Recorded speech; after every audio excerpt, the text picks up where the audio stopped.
suicide. So why did they put that charge when they had no evidence? Ma'am 10 साल के लंबे इंतजार के बाद एक ऐसा फैसला है, कहीं ना कहीं निराशा होगी मैम इस तरफ। राबिया मैम इस तरफ। 10 साल के लंबे इंतजार के बाद एक ऐसा फैसला, कहीं ना कहीं निराशा होगी।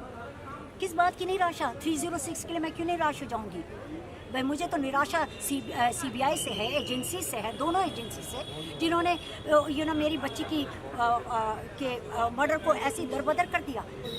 आप समझ रहे हैं, बिल्कुल आंखों में पट्टी डाल दी। कोई एविडेंस भी प्रोड्यूस नहीं किया। जब मैंने इतनी मेहनत करके एक एक एविडेंस डाके उनके सामने रखा एंड दे वर शॉक्ड, तो मैंने भी सोचा कि हाँ अब ये लोग देखेंगे। इसने सारा, इन्होंने कोर्ट में भी कहा, इस लड़की ने तो सारा काम किया है, मैंने सारा काम किया उनका, उनके लिए आसान कर दिया, बट उनसे ये डाइजेस्ट नहीं। मैम इस लंबे समय में आपने कई बार याचिकाएं दायर की। मैम आपने सीबीआई के ऊपर सवाल भी उठाया था कि जांच बराबर नहीं है। यस कई दफा, एक दफा नहीं, बार-बार। प्लीज आप जरा देखिए, चलिए आप नहीं देख रहे तो मैं ही ले आती हूँ। मैं उनके पास में फॉरेंसिक रिपोर्ट्स लाई, एक्सपर्ट्स की, मैं उनके पास में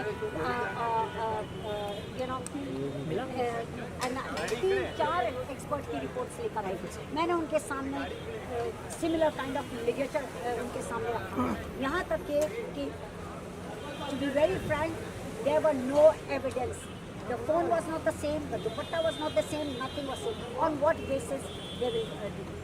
I am quite sure that Juhu police must have not given CBI anything, but it was CBI's duty to go to the root and to get everything from Juhu police, but they did not do their job. The reason, they know the best. I don't know, but I will fight and I will go. Even if I have to go to Supreme Court, I will go. Can it be over now, please? Because I really Thank you so much.